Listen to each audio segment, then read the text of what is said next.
Hi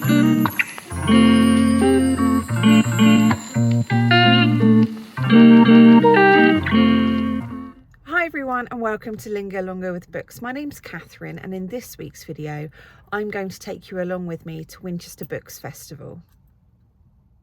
So, classic interior of the car shot. I am about to hop on the Winchester Park and Ride to go into the city for the day because it's by far the easiest and cheapest kind of option. But I shall just give you a little bit of information about the two talks that I have booked tickets for today. The first is at 10 o'clock. It is currently 8:38 on Saturday morning. So 10 a.m. is the Countess of Carnarvon speaking in Winchester Guildhall all about the Earl and the Pharaoh, the book that she wrote and published that I read, which is fascinating, all around the Earl of Carnarvon and kind of his quest and interest and passion for ancient Egypt. At 1 p.m. I am seeing Kathryn Sutherland speak about Jane Austen in, I think, 41 objects. So that is going to tie in with Jane Austen 250 this year, and also a video that I am planning in a couple of weeks, all focused about Jane Austen. I'm going to go and visit Chawton, going to have a wander around Winchester, and other things too. So stay tuned for that video. But for now, I'm going to get out of the car, get on into the bus stop and hop on the bus. I got off the bus close to the Guildhall and really close to the King Alfred statue. I left time for breakfast, which today was a lovely warm cinnamon roll, a strong latte, and it also left me time to read my current book. I crossed the road and then I made my way into the beautiful historic Guildhall. The first talk was the Countess of Carnarvon. Here I am waiting for the talk to start in a stunning room. After that talk, I wandered through the peaceful and very green Winchester Cathedral grounds.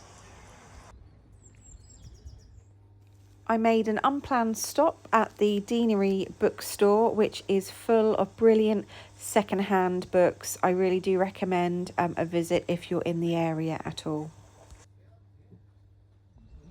This part of the city has incredible buildings and stacks of history.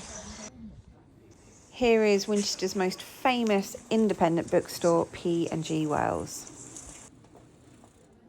It dates from the 18th century and is always a delight to visit. I started to head back towards the Guildhall for the next talk. Take a look at these supercars. I think it just goes to show the wealth in this area.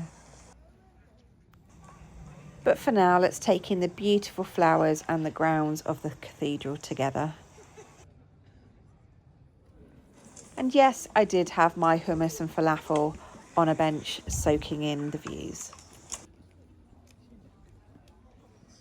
I was even in time to spot a wedding car, which was just beautiful. That car then circled the cathedral, so then I spotted the bride about to enter the Guildhall, which drew a crowd. I spent a few minutes visiting one of my favourite second-hand bookshops, Oxfam. This time I came away empty-handed, which is absolutely fine.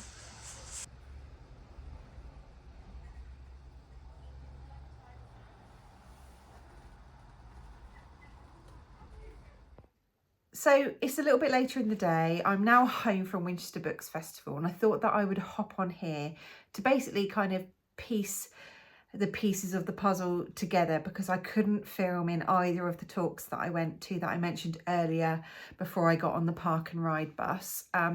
So the first was at 10 o'clock, and that was the Countess of Carnarvon speaking about her book, The Earl and the Pharaoh, which is a superb read. It is all around the 5th Earl of Carnarvon and his discovery of the tomb of the burial place of Tutankhamun, and his incredible life against all odds, against ill health, car accidents, just what an amazing kind of philanthropist, pioneer, all of those kind of words.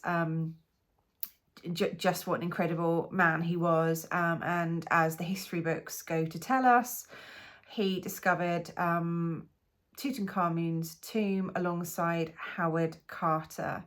So the Countess of Carnarvon spoke for an hour incredibly well and articulately, and really kind of was full of inspiration to the audience about her knowledge and her kind of insights into the Carnarvon family, and all of the research and all of the background reading that she's done, not only about the fifth Earl in terms of her latest published book, but around his wife Almina and how fantastic she was in setting up a hospital based within Highclere Castle during the war. So I'm not sure what I was quite expecting from the talk. I thought if someone was speaking for an hour, they would be kind of have prompts or some sort of script, but she didn't. And just the kind of the passion for the history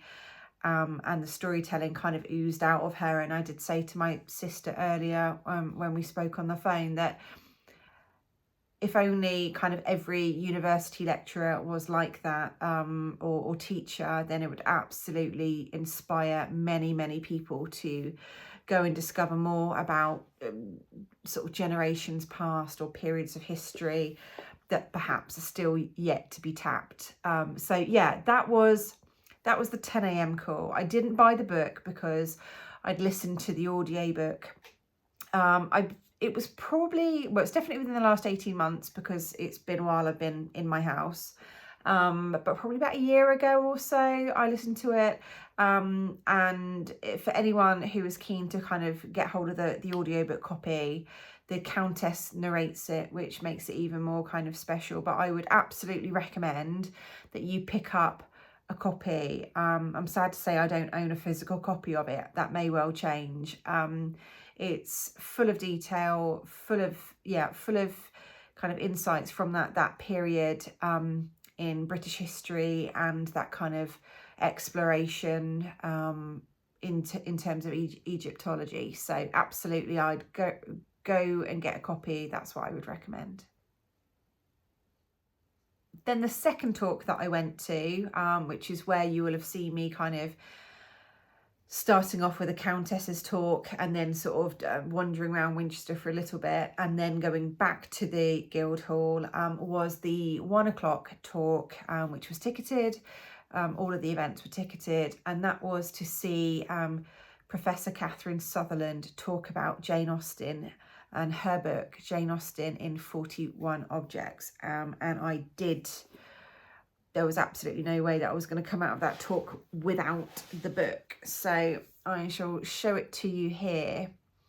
I am planning to do a really focused, dedicated video to Jane Austen in honour of Jane Austen 250 this year. So I have got lots more planned.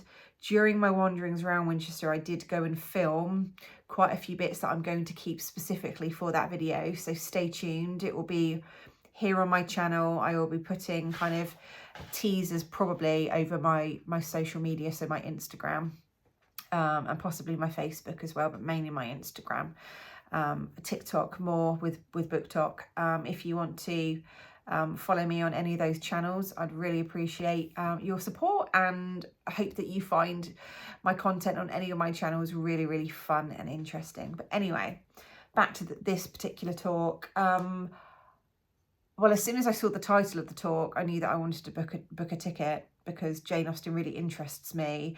There has been, for kind of UK viewers, there's been a fairly recent TV series adapted from the novel by Jill Hornby called Miss Austen, which is around Jane's sister Cassandra. That was superb. I thought that featured Keeley Hawes as one of the main characters, and it was just beautifully done, and it's all around the letters that the two sisters write throughout their lives, and yeah, well worth a watch if you can get your hands on that. But this, even hadn't quite appreciated why 41 objects, and Kathryn spoke about it's 41 objects because Jane Austen was 41 when she died, which isn't that much older than I am right now, and just struck me that she died incredibly young, but yet she left a literary legacy so kind of chunky, and in terms of the novels that she published, against all odds really. She was never wealthy from her books, and died so young, but I think just basically achieved so much, even though she didn't really fully realise that in her own lifetime. It's only since Kathryn was speaking about Jane's brother's biography of Jane and their family, which was published much later in the 18th century. 19th century, because Jane died the first quarter of the 19th century. I think she died in 1817, if memory serves me right. But anyway, this is just a stunning book. Again, I might speak about this a little bit more on my dedicated Jane video, but what Kathryn was speaking about was the connection that many people still feel to Jane and her writing and her as a person through specific objects. And Kathryn was speaking about the word haptic, about how we feel this sort of sense of possession over Jane and her life, but actually to understand, to appreciate things such as, where do I find it?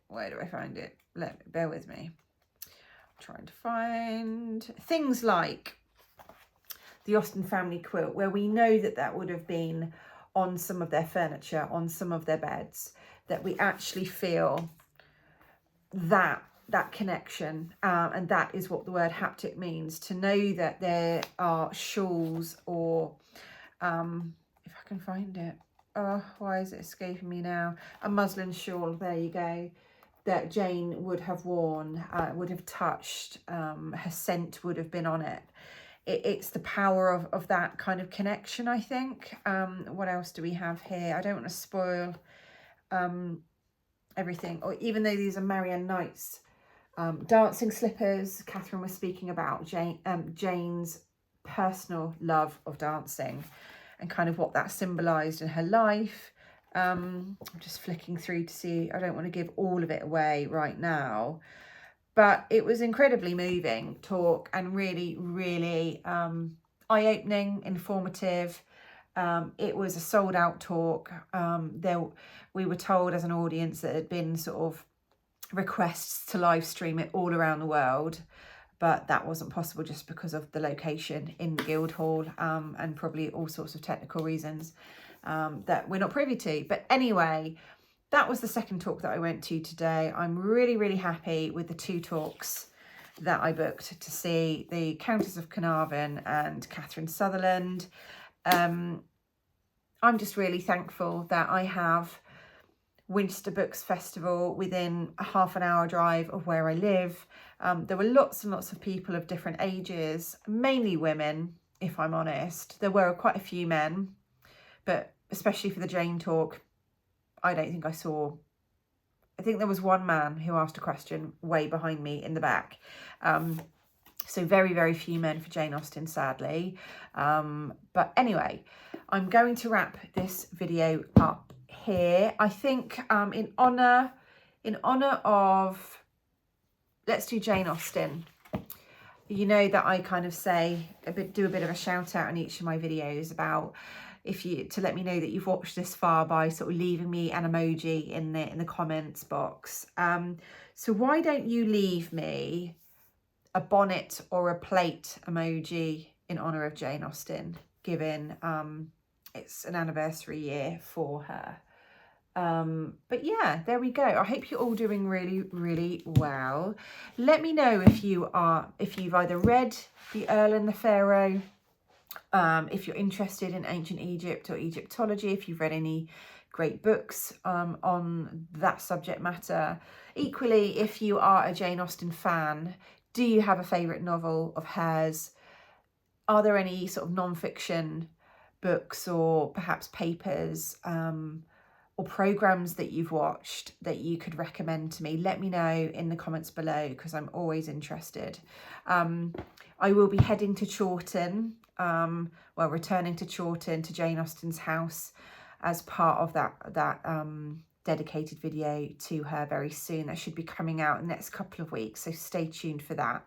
But I hope you're all doing really, really well. I am heading, which is strangely connected to Jane as well, I'm heading to Bath in Somerset tomorrow, because in the evening I am seeing Grady Hendrix speak, which I'm incredibly kind of happy to be doing. That's a sold out talk in Bath about his writing and his most recently published book that I've read a few weeks ago now, although the weeks just blur into another, Witchcraft for Wayward Girls. Grady, I don't think he tours very much outside of America, the US, so I'm chuffed. I am going to Bath because I am that keen to see him speak. I've read a couple of his novels now. I've got another one here that I haven't yet read, which is The Southern Book Club's Guide to Slaying Vampires. I'm not convinced I'm going to be taking either of these books of his with me in my rucksack, because they're quite chunky and quite heavy, so we'll see how we go with that. I'm yet undecided with that at the moment. But anyway, I am going to see him speak tomorrow evening. That's Sunday evening to me here in the UK, and I have Monday off work, which I am a little bit excited about. I have plans to have a lovely breakfast or brunch while I'm in Bath on Monday, and just have a wander around the charity bookshops, because when I've been there before, they've always got pretty decent books in their charity shops. So I will be doing a bonus video this week around the Grady talk. So if you are a Grady Hendrix fan, again, stay tuned for that one. I just didn't think I could kind of serve Winchester Books Festival as well as Grady kind of well in a kind of a blended video, so I'm kind of splitting them out into separate videos. And again, that might appeal to your kind of individual book tastes as well. But I'm going to sign off here. My stomach is rumbling. I need to cook some dinner.